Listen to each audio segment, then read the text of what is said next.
some fishes? No, but I know who does. Who? Roger A. Young. Period. Let's welcome Skylar with her oratorical about Miss Young.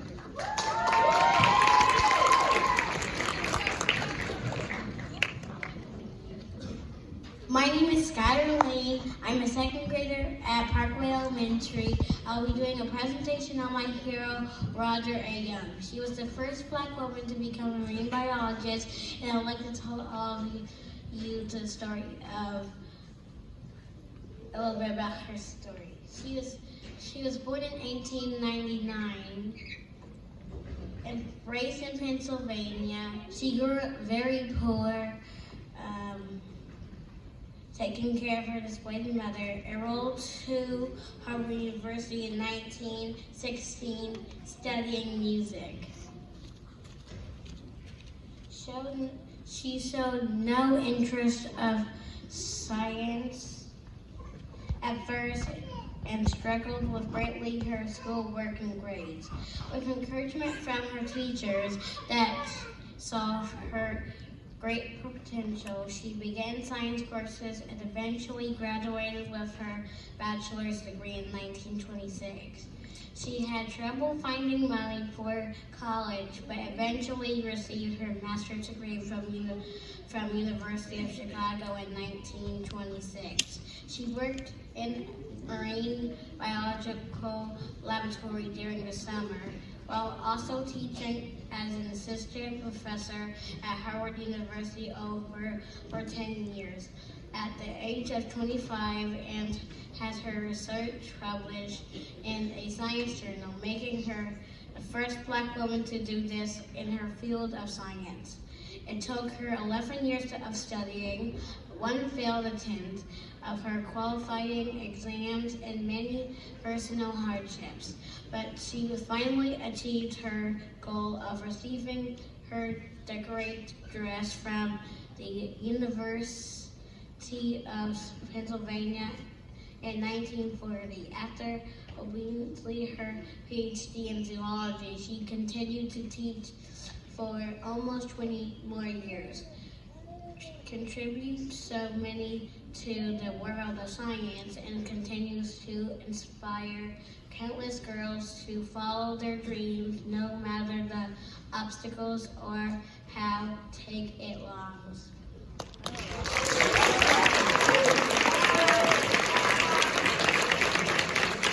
Didn't Skylar perform those facts so well? Right. If I was that age, I couldn't do that. Okay. So Ayana, what song gets you through tough times? Girl, my favorite song that gets me through my tough times is Lift Every Voice and Sing. Yes, girl, I know what you're saying. Now I just want y'all to make a big round of applause for the PTJH choir.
Park Junior High Choir. They did an excellent job. We want to take this time right now. For the past couple of weeks, across the district, we had some students to compete in an art contest. And we have a lot of talented students in Pine Tree ISD. So what we want to do right now is recognize the first and second and third place winners from our different campuses that were in the art contest. So we can have all our art contest students to come up on the stage. And you guys give them a hand as they come up.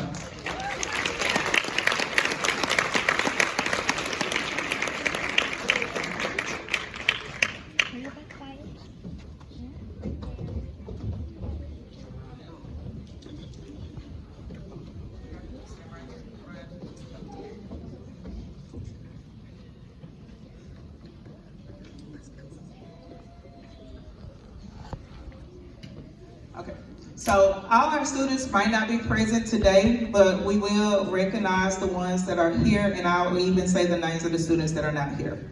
So for primary class, we had our first place winner was Gracelyn Emerson.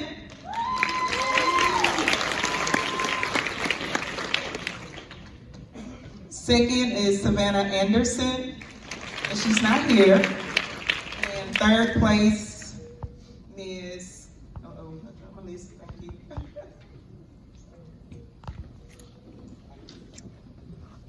Vera DeVille.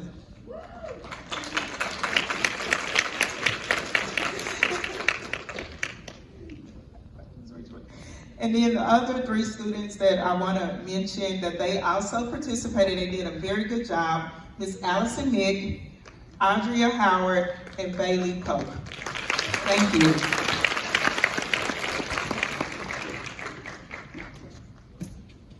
I will be announcing the Parkway winners and the middle school winners. So for Parkway, our first place winner was Francisco Rojas.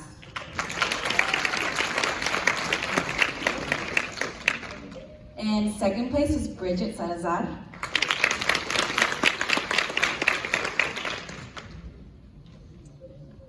And then third place was Bradley Cabrera.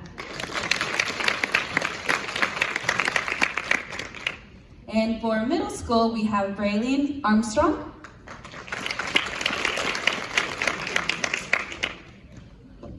Second place, Maria Siri. And in third place, Addison Lane. I will announce the junior high winners and the high school winners. And it is a great honor as I'm their art teacher for the junior high. First place, we have Eli Edwards. Second place, Keon Gutierrez.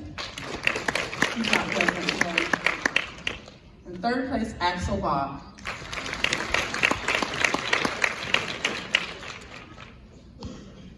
High school winners are first place, Zoe Davis. He's not present. Second place, I also taught you, Demetria Lister.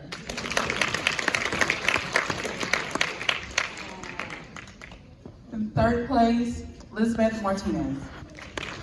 Also not present. Let's give these young artists another round of applause, please. And please don't forget to look at their awesome artwork on your way out. One more mention, we had teachers who did Black History Month doors. They decorated their doors on campus. I wish I had pictures, but we do want to let you know which teachers won. From Birch Elementary, first place was Makisha Choice. Second place, Jody McQuarrie. And third place, Miss Lauren Thormani. And from Parkway Elementary, we had Kiki Fabell and Barry Horn, who tied for first. They did their doors together. It was really neat. Brenda Muniz from second place, and Meredith Clay, third place. And overall, out of all the campuses, for all the campuses that participated from our elementary and primary campus, we have Ms. Angelia Miss Malloy. She did an overall grand prize for her door because she had the most unique creativity, and it really, really put a whole spill on what Black History meant for our area. So thank you. Thank you guys, and we'll continue with the show.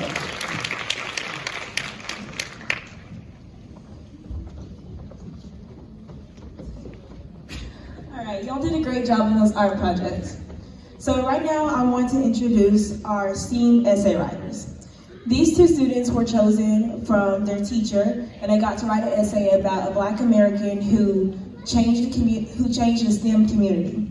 These two students, they went against all schools in East Texas, and they got chosen for the top two. They went against judges, and judges read their panels.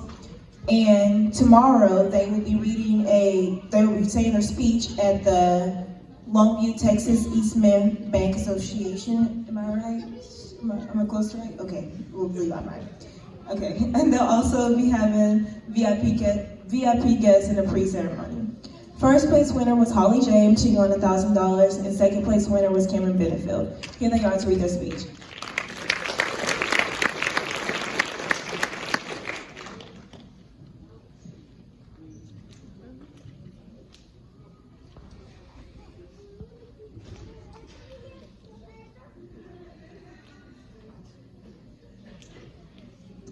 Mr. Wright.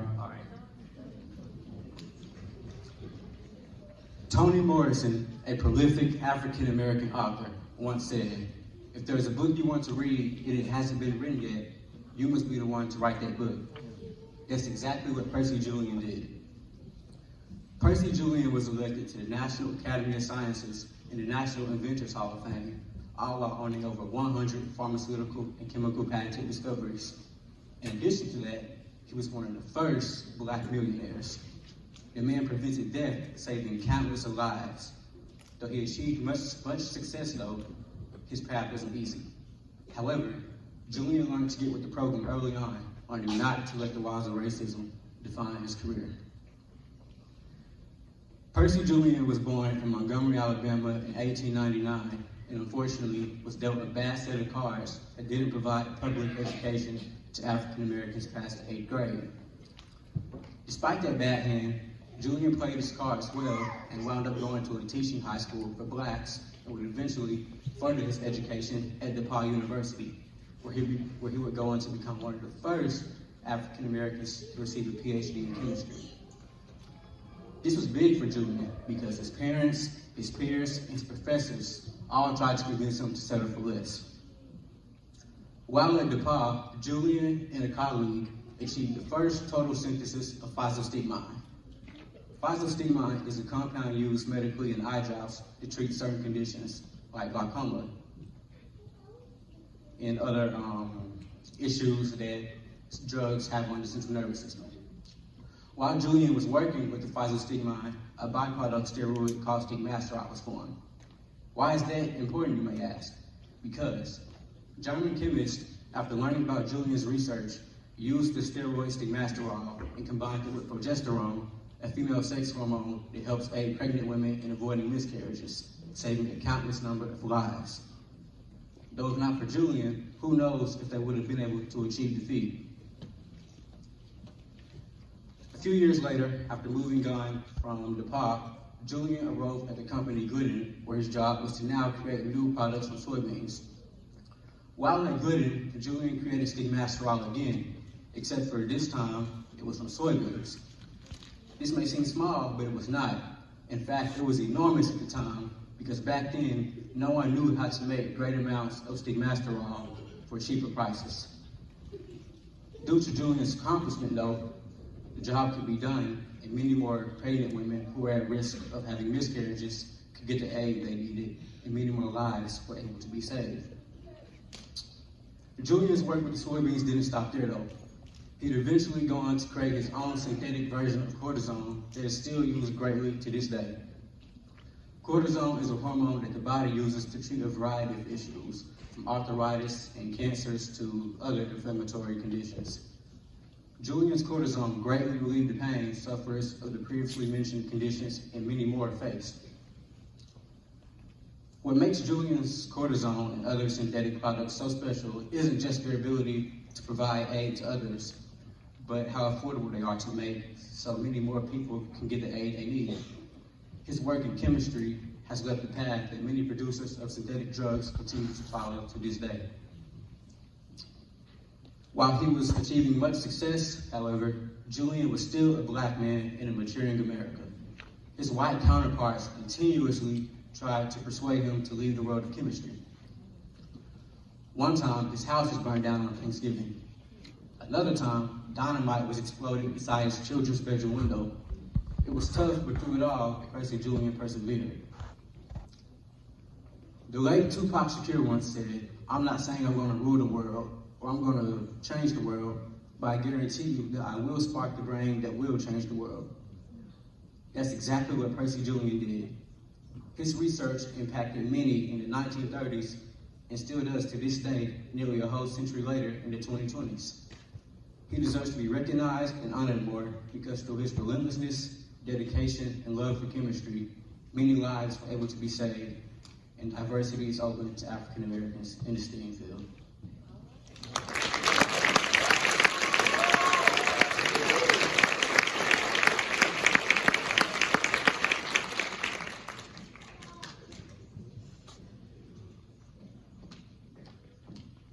Hello everyone, my name is Holly James, and I'd like to start by thanking you all for coming out and supporting our activities tonight, and saying Happy Black History to everyone. Today, I'm going to be telling you all a story, but more specifically, I'm going to be telling you about one Black woman's impact on the STEAM industry, underprivileged girls, and the world as a whole. Now, I'd like to tell you all a little bit about myself. For starters, I'm white, I'm middle class, and I'm unrightfully privileged. I know I'm probably not the person many people would expect to be giving a speech about Black history. Sadly, Kimberly Bryant, an incredibly successful engineering genius, is not who many people would expect to be the CEO of a nonprofit organization of her own creation, but looks can be deceiving. Throughout the past 2 weeks, I've had the opportunity to learn and even speak to Miss Kimberly about an inspiring abundance of information regarding her life and the impact she has made on the world of computer coding. Bryant's strenuous path wasn't always clear-cut. As a child, she chose joysticks over makeup brushes, leading her to develop a love for computer coding. However, along with this love came difficulties in the form of discrimination against her race and her gender. At her first job at an engineering company, Kimberly's boss referred to her as a twofer, meaning that she was 2 in 1, a Black woman who had just so happened to be intelligent. Her coworkers were astonished seeing a Black woman working at the engineering company, leaving Kimberly to feel as if she didn't belong there. Despite this, she stayed working at the company for 25 years, pushing through the harsh judgment that she faced on a daily basis. After this encounter, just like Martin Luther King, Kimberly had a dream. She strived to change the male-dominated STEAM industry. Kimberly's winding road to inclusivity began when her daughter, Kai, took an interest in following in her mother's footsteps. Kai enrolled in a week-long summer camp at Stanford University, where she was taught to code. However, at this summer camp, she said that the instructors paid more attention to the boys and neglected the girls. Not only this, but Kai was the only minority in attendance. This news devastated Kimberly, being that her young daughter was facing the same unfair treatment as she was in her adult life. Kimberly says that her daughter's encounter at this camp was the catalyst that pushed her to do something. Facing discrimination at such a young age corrupts the spirit of childhood. It's disheartening to Kimberly, Kai, and myself that girls all over the world are discriminated against due to the color of their skin. However, Kimberly didn't let these obstacles stop her from shattering the glass ceiling of expectations placed on minorities. She wanted to create an organization where young girls like Kai could pursue their passions while still feeling equal and represented. So she founded Black Girls Code. Established only 9 years ago, Black Girls Code connects volunteers with minority girls who are interested in learning more about computer coding. Not only does Black Girls Code enable these young girls with the knowledge and skill of coding, but it empowers them to challenge the degrading stereotypes present in most technical jobs. Kimberly had no idea her selfless contribution would go on to change the lives of thousands of girls across the world. The organization rapidly expanded and has now reached over 7,000 girls in 13 U.S. cities and even in Johannesburg, South Africa. Kimberly says that she has no doubt these girls will one day go on to become leaders in technology. Girl boss Kimberly Bryant has not only changed the lives for the young coders, but has changed the face of future technology. Not only is Kimberly Bryant a Black woman, but she is like many of you in this room, a parent who wants the best opportunities for their children. Through her fierce perseverance for representation, Bryant has opened up a world of opportunity to girls who otherwise wouldn't have the chance to become successful in the STEAM workforce. Most importantly, Bryant has served as a role model to these young girls, teaching them not to ever settle for less than they deserve. Thank you.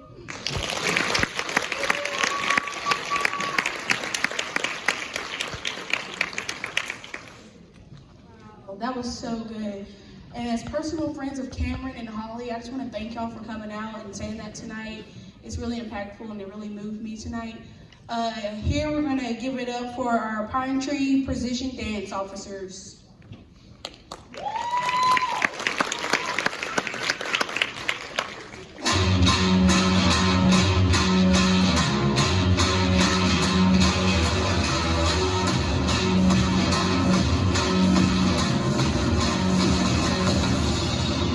Looking at the city like I already own it.